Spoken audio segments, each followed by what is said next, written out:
Les amis, très heureux de vous retrouver aujourd'hui pour une nouvelle vidéo. Les gars, je vais pas vous mentir, ça fait bizarre. Ça fait 2 semaines, je crois, 2 semaines et demie, j'ai pas posté, j'ai pas vu de vidéo. Je savais pas que le Real Madrid avait un tel pouvoir sur mon mental parce que avec la mauvaise période qu'on est en train de traverser côté Real Madrid, la vérité que ça me touche dans ma vision footballistique. Je regarde beaucoup moins de foot, je prends beaucoup moins de plaisir à entendre du foot, à regarder du contenu foot. Le football m'intéresse de moins en moins et je savais pas que le Real Madrid a beaucoup de pouvoir sur moi, sur mon mental, etc. Mais sur le mental que j'ai et l'amour que je porte pour le football, c'est quand même incroyable. On est de retour, il y a aussi les conditions, les vacances, machin et tout. Donc, j'étais pas trop là pour parler du Real Madrid, etc. J'ai vu les matchs, mais quand tu sais qu'il n'y a plus rien à jouer, franchement, même des fans assidus du Real, s'il y en a qui regardent même pas le Real Madrid, je leur en veux même pas. C'est 100% compréhensible quand tu vois le contenu des matchs, quand tu vois le contenu de la saison, les choix qui ont été faits au mercato, les choix qui sont faits pendant la saison, les joueurs qui te respectent pas, les mentalités, tous les bruits de couloir, les bruits de vestiaire. Franchement, cette saison, elle est très éprouvante. Donc c'est pour ça, moi, je vais pas décrocher. Je regarderai les matchs jusqu'à la fin. Je les débrieferai quand je pourrai, quand je les verrai, bien sûr. On est là aujourd'hui pour parler de ce match contre le Smell Barcelone. Sans fioriture, sans commencer à parler, à partir dans des trucs. Parce qu'en vrai, on va rester pragmatique. Hein. Bien que tu gagnes ce match-là, tu retardes que l'échéance du Barça. Tu retardes que le vainqueur, ce qui sera le FC Barcelone lors du prochain match. Comme je le dis souvent cette saison, ces joueurs aiment nous faire du mal. Ces joueurs aiment nous voir souffrir. Et comme des hommes qui veulent te voir souffrir, ils perdront ce match contre le Barça, ou en tout cas, ils gagneront pas contre le Barça parce qu'un nul leur suffirait pour remporter la Liga.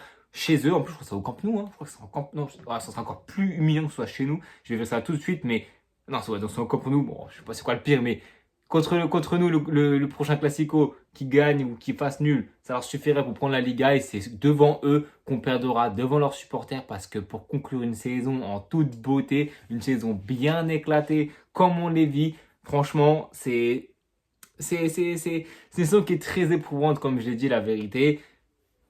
Heureusement qu'il y ait Coupe du Monde en fin de saison pour nous redonner du baume au cœur. On commencera la saison prochaine avec la meilleure allant possible. On fera je sais pas dans quelle direction le Real va se diriger. On verra le mercato qui sera très important. D'ici là, moi, je ferai des vidéos, c'est sûr, sur la Coupe du Monde, bien sûr, sur quelques équipes qui m'intriguent. Pas, je suis pas Willou, hein. Je vais pas faire des vidéos sur toutes les équipes. J'ai pas le temps, je peux pas. Voilà, je suis pas payé pour ça. Mais on parlera de quelques équipes sympathiques, des favoris, de l'équipe de France, Argentine, Espagne, bref. Là où on s'éparpille un petit peu trop, on est là pour parler du Real Madrid et de l'Espagnol Barcelone. Et j'ai envie de vous dire, des fois, le football, tout est une question d'instant, tout est une question de petits détails, tout est une question d'évidence. Le football, pour moi, ça reste quand même une évidence, ça reste quand même des choses que des fois tu veux contrer, des choses que tu veux jouer contre nature, mais des fois, il y a des scénarios qui te montrent comme aujourd'hui que tu n'as peut-être pas pris les bonnes décisions, que tu n'as pas fait les bons choix. Et quand je vois que ce Real Madrid en premier temps déjà ne procure pas un football extraordinaire, se fait beaucoup tacler, l'arbitre était un petit peu à côté, sans se créer des grandes situations, une fois près en premier temps c'est vraiment léger, la deuxième était bien meilleure dans le contenu.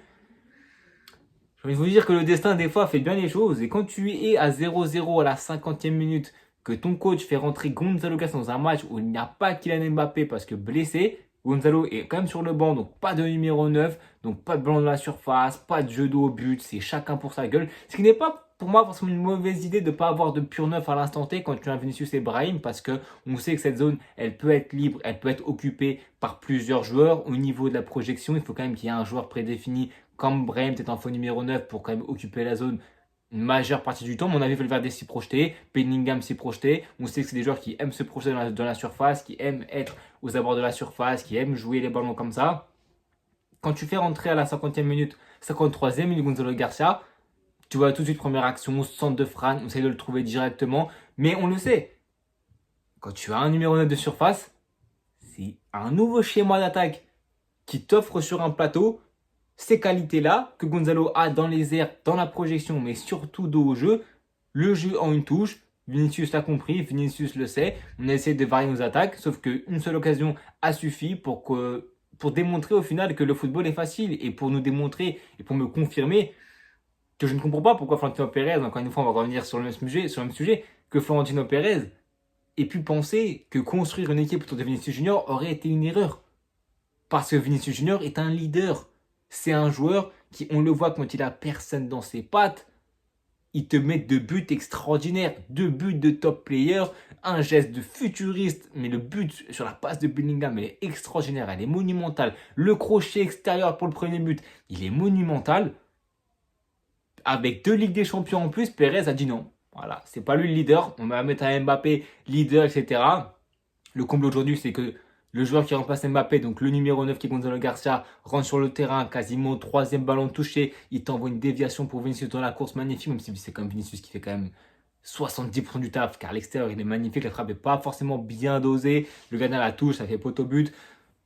Tant qu'elle est dedans, on s'en fout la vérité. Mais c'est pour montrer tout le comble ce but résume au final le Real Madrid, que ce soit ne pas aligner Gonzalo titulaire, et dès qu'il rentre, impact player directement, la passe décisive, ça permet au Real, dans ce cas-là dit, le but est l'aphrodisiaque, ça permet au Real Madrid d'être beaucoup plus libéré, de s'enlever cette sorte de pression-là. Le plus dur, c'est de marquer le premier. Dès que tu mets le premier, ça s'ouvre un petit peu les espaces, tu peux créer beaucoup plus de danger. T'as Antonio qui est rentré aussi, qui a mis un peu de déséquilibre. Antonio, c'est quand même une saison qui est en dents de scie. Quand on fera le bilan des joueurs en fin de saison, Antonio sera dur à catégoriser parce que longue blessure, un joueur qui a une grosse qualité à la première touche, mais qui reste un joueur qui a besoin d'étoffer sa palette technique. Il est très jeune, il vient de l'Argentine, de River Plate, faut lui lâcher les baskets. Comme Eusen, il arrive de Bournemouth. Les gens disent que c'est une erreur de l'avoir acheté, que le mercato était mauvais. Absolument pas. Un mec comme Ocean, c'était pas nous qui allait dessus, c'est des grosses écuries européennes qui seraient allées dessus. C'est un joueur qu'il fallait prendre, on l'a pris à un coût qui n'est pas si élevé.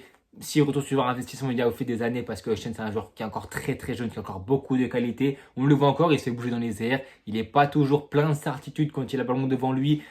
Tout ce qu'on sait, c'est que techniquement, on sait qu'il peut assurer ses sautés techniques, des passes vers l'avant, essayer de casser des lignes. Maintenant, Euchen, ça reste un joueur qui, comme je l'ai dit, n'est pas en confiance dans un collectif qui ne t'aide pas à être en confiance parce que tous les joueurs individuellement sous-performent sur le terrain, à part Tchouaméni qui, depuis cette saison, pour moi, est le meilleur joueur du Real Madrid dans la continuité. Valverde a eu des moments marquants, mais n'oublie pas, ça de son début de saison qui était quand même en dents de scie, assez compliqué sur Xabi Alonso, sur le côté droit. Il a très peu joué au milieu de terrain, il y a un rôle qui était assez difficile à comprendre parce que beaucoup de pression tactique, beaucoup de choses qui étaient trop compliquées pour le collectif du Real Madrid qui faisait que ce Real Madrid ait échoué de manière beaucoup trop saccadée. Là où Tchouaméni a su trouver son rôle avec Xabi Alonso, avec Arbeloa, a su concrétiser les opportunités qu'il avait, c'est même mieux en buteur. Et encore une fois, aujourd'hui, il a ratissé des ballons, il a été très important de la récupération dans un match comme ça, c'est important d'avoir un joueur comme ça. Pitarch un peu déçu, franchement, Pitarch, il a fait...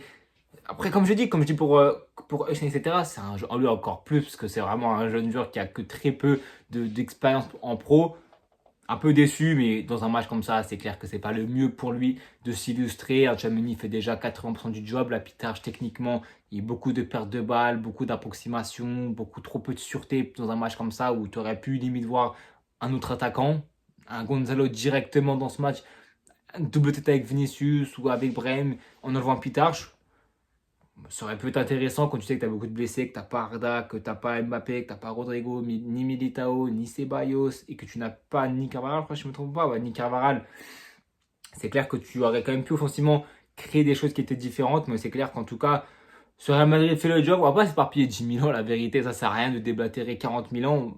Performance marquante de Vinicius évidemment, quand le met ce doublé là. Bellingham pareil, un match important, toujours partout, toujours là, à récupérer des ballons, à jamais rechigner à la tâche. Techniquement, il y a encore beaucoup de choses à faire. C'est comme pareil, une saison qui était compliquée pour lui avec une longue blessure, une blessure aussi au début de saison à son épaule qui a eu du temps à se faire opérer. Donc c'est pas le mieux pour rentrer dans ta saison, pour la préparer. C'est clair que c'est une saison du Real Madrid qui est en dents de scie, qui sera à oublier, oui et non, parce qu'il ne faut pas oublier pourquoi ça n'a pas marché. Il faudra retenir les leçons du passé pour avancer la saison prochaine, parce que je pense que la saison prochaine, elle peut être intéressante seulement, et si seulement si, il y a des choses qui sont faites dans le bon sens au niveau du mercato, que les joueurs se remettent aussi en question, qu'on veut tout simplement redevenir une équipe, pas qui fait craindre, parce qu'on est, et on le voit malgré cette saison contre le Bayern Munich, se joue à quelques détails, mais on restera, malgré la dynamique négative ou positive, une équipe qui fait craindre la peur, qui fait craindre le doute, peu importe si en fait il y a une équipe qui a abouti, on fait craindre la peur.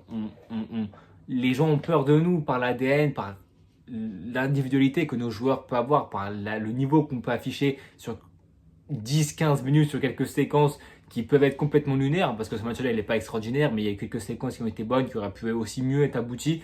Dans ce match-là, tu prends les 3 points, franchement, il y a J'ai envie de vous dire, c'est un peu le comble de se dire que cette fin de saison-là, elle va être très longue à vivre. Franchement, elle est longue, hein. Il y a encore le dernier match le 24 contre Bilbao à domicile.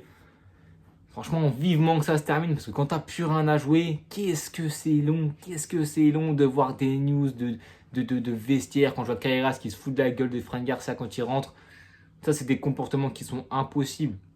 On ne sait pas si c'est pour ça qu'il rigolait, mais c'est des comportements qui sont impossibles. Il faut savoir faire preuve d'humilité. À ce qui paraît, il y aurait eu une bagarre entre Rudiger et le vestiaire.